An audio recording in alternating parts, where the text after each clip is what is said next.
উদয়পুর গ্রামে দীনেশ নামক এক ফল ব্যবসায়ী ও তার স্ত্রী বাস করত। অন্যদিকে ভোলা নামকও এক ফল ব্যবসায়ী বাস করত সেই একই গ্রামে। গিন্নি, আজ আমি চললুম। আজ এত সকাল সকাল কেন গো? আজ হাট বাড়ছে, মানুষের আনাগোনা বেশি হবে, তো তাই সকাল সকালই বেরিয়ে যাচ্ছি।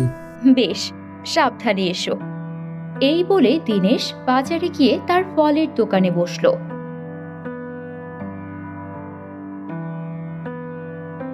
কই ফল নেবে? ফল, টাটকা টাটকা ফল পাবে, আঙ্গুর, আপেল, শসা, পেয়ারা, লেবু, যে যেটা নেবে চলে এসো।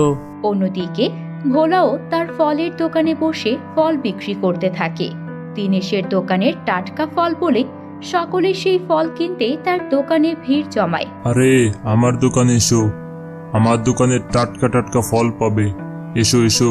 না, এই দীনেশের দোকানেই তো দেখছি সব লোক যাচ্ছে, আমার দোকানে তো কেউই আসছে না। এরকম হলে কিভাবে চলবে? না, কিছু একটা করতেই হবে আমায়। সেদিন বেচে কিনে দীনেশ বাড়ি ফিরে এলো। কি গো, বেচা কেনা কেমন হলো? আজ বেশ ভালোই বেচা কেনা হয়েছে গো, সব ফল শেষ হয়ে গেছে। সৎভাবে ব্যবসা করলে নিশ্চয়ই তোমার দোকানেই সবাই আসবে। জানো গিন্নি, ওদিকে ভোলার দোকানে একটাও ফল বিক্রি হয়নি আজকে। ও মা, তাই নাকি? আসলে ওর বাসি ফলগুলো কেউ নিতে চায় না। ওদিকে ভোলা মনে মনে বুদ্ধি করে, ওই দীনেশের দোকানে এত বিক্রি বাটা, আর আমার দোকানে কিনা একটা মানুষও আসে না। নেহাত আমার ফলগুলো একটু বাসি, কিন্তু তাহলে টাটকা ফল রাখলে তো আমার লাভই হবে না। একটা বুদ্ধি আমার মাথায় এসেছে।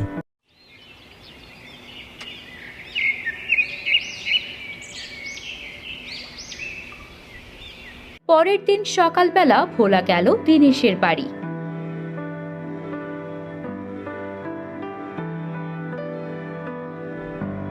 দীনেশ ভাই, ও দীনেশ ভাই, আছো নাকি? কে? ভোলা দাদা, তুমি হঠাৎ এখন কি মনে করে? শোনো না ভাই, বলছি যে তোমাদের বৌদি ভীষণই অসুস্থ, আজ আমি কোনো ফল আনতেই যেতে পারিনি। তোমার সংগ্রহীত ফলগুলো আমাকে দেবে? আমি কিনে নিচ্ছি, তাহলে আমি সেগুলো আজ বাজার বিক্রি করতাম। আমার সব ফল তুমি কিনে নেবে?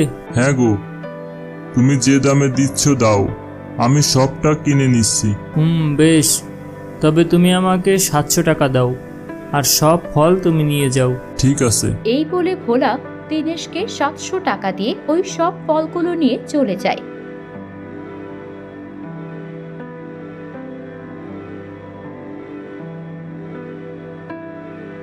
আজ আমি এই ফলগুলো কত দামে বিক্রি করি দেখো খালি। তারপর সে তার দোকানে ওই ফলগুলো নিয়ে বসলো।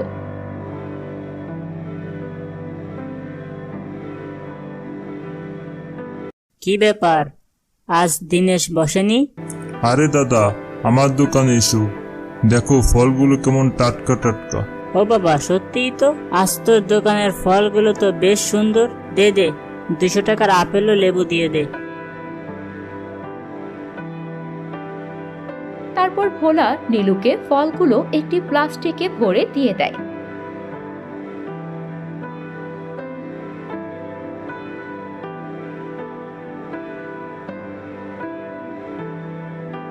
যাক, দিন শেষে আজ অনেক টাকাই লাভ করলাম। মানুষকে ঠকিয়ে ফলগুলো আজ অনেক বেশি দামে বিক্রি করেছি। আগামী 2-4 দিন আর ফল নিয়ে দোকানে না বসলেও চলে যাবে আমার।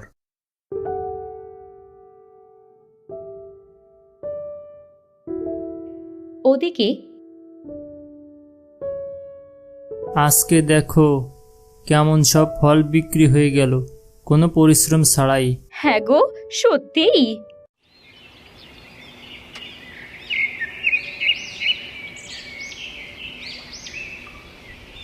পরের দিন দীনেশ ফল বিক্রি করতে গেল তার দোকানে, কিন্তু সেদিন ভোলা এলো না।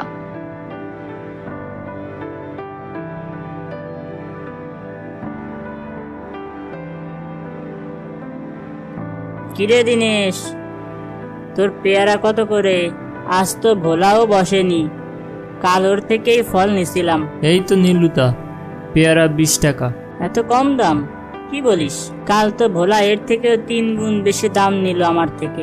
যদিও ওর ফলগুলো টাটকা ছিল, কিন্তু তোরগুলোও তো বেশ টাটকা। কি বলছো নীলুদা? কাল তো ভোলা আমার থেকে সব ফল কিনে এনেছিল। তাহলে ও আমাদের সবাইকে ঠকিয়ে বেশি দামে ফল বিক্রি করছে। কেমন বদ বেটারে। তারপর নীলুদা চলে যাওয়ার পর মনে মনে দীনেশ ভাবতে থাকে, আমার থেকে ফল কিনে আবার সেটা 3 গুণ দামে বিক্রি করলো। দীনেশ সেদিনের মতো বাড়ি ফিরে গেল আর তার ফলগুলো দোকানেই ঢেকে রাখা ছিল। আজকে দিনেশের দোকানের সব ফল আমি নষ্ট করে দেব। সকলের সামনে সৎভাবে ব্যবসা করে ভালো সাজে আমি বের করছি, দাঁড়া।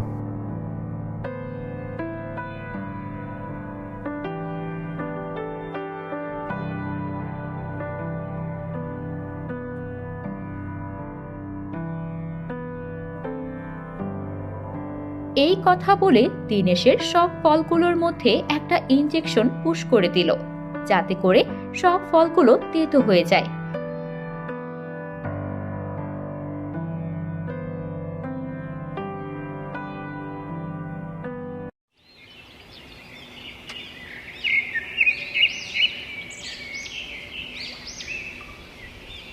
পরের দিন যখন দীনেশের কাছ থেকে সবাই ফল কিনে নিয়ে গেল,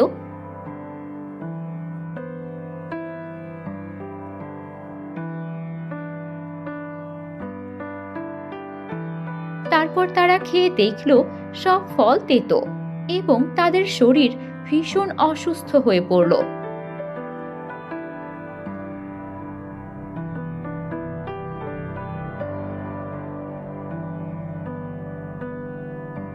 কি ব্যাপার দিনেশ, তুই কি আমাদের সকলকে মারার ফন্দি পেতেছিস নাকি? এসব তুমি কি বলছো নীলুদা?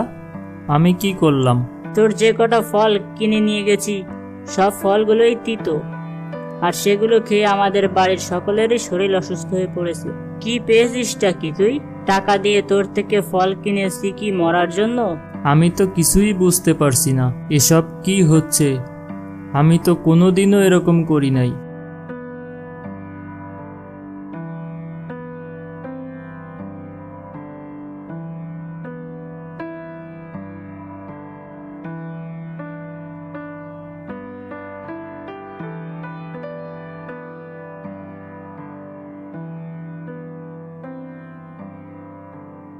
তারপর দীনেশ বাড়ি ফিরে গিয়ে তার গিন্নিকে সব কথা খুলে বলে। কি বলছো কি? আচ্ছা, কেউ কি এরকম কাজ করতে পারে বলে তোমার মনে হয়? মানে তোমার সর্বনাশ চাই এমন কেউ কি আছে? একটু মনে করে বলো দেখি। আমার সর্বনাশ? এই গরিবের আর কি আছে বলো? কে সর্বনাশ করতে চাইবে? আচ্ছা, এই কাজ ভোলাদার নয় তো? ভোলাদা? সেদিন তো আমার কাছ থেকে ফল কিনে নিয়ে গিয়ে সেই ফল 3 গুণ দামে বিক্রি করেছে। সে তো আমাকে এমনিই হিংসে করে। ঠিক বলেছ, এটা হতেই পারে। এটা যদি হয় তবে আমিও ওকে উচিত শিক্ষা দেব।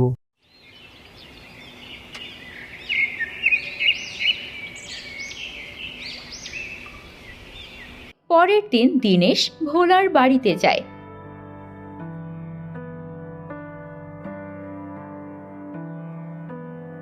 ভোলা, বেরিয়ে আয় বলছি। কি হয়েছে কি? তুই আমার দোকানের সব ফলে কি মিশিয়ে দিয়েছিস? আগে বল। আমি কিছু মেশাইনি। সত্যি করে বল, নাইলে কিন্তু আজ আমি তোকে মেরেই ফেলবো। এই বলে দীনেশ নিজের রাগ সংযত করতে না পেরে ভোলার জামা টেনে ধরল। ছেড়ে দে বলছি। আগে সত্যিটা স্বীকার কর। হ্যাঁ, আমি তোর সব ফলে তেতো বিষ ঔষধ পুশ করে দিয়েছি, যাতে তুই সকলের কাছে খারাপ হয়ে যাস। তবে রে, এখনই তোর বিচার হবে। ভোলাকে দীনেশ টানতে টানতে নিয়ে যায় বাজারে। আজ বাজারে সকলের সামনে তোর বিচার হবে, সকলের সামনে। আমাকে ছেড়ে দাও, আর এমন হবে না। তারপর ভোলাকে যখন দীনেশ নিয়ে যায়, তারা দেখে ভোলার দোকান ভেঙে চুরে রয়েছে। এ কি, আমার দোকান এমন ভাঙলো কি করে? এমন সময় নীলুদা, গতকাল রাতে ঝড় বৃষ্টির দাপটে তোর দোকান এইভাবেই ভেঙে চুরে গেছে। এ কি সর্বনাশ হলো আমার! আমি লোকের সাথে হিংসে করে তার ক্ষতি করতে চাইলাম, আর এদিকে নিজেরই ক্ষতি হয়ে গেল। আহা হা, এখন কি হবে আমার? দেখেছ তো, অন্যের ক্ষতি করলে সবসময় নিজেরই ক্ষতি হয়। তো বন্ধুরা, আমরা এই গল্প থেকে শিখলাম যে কখনো অন্যের ক্ষতি করতে নেই বা অন্যের সঙ্গে হিংসা করতে নেই, তাহলে নিজেরই কোনো না কোনোভাবে ক্ষতি হয়ে যায়।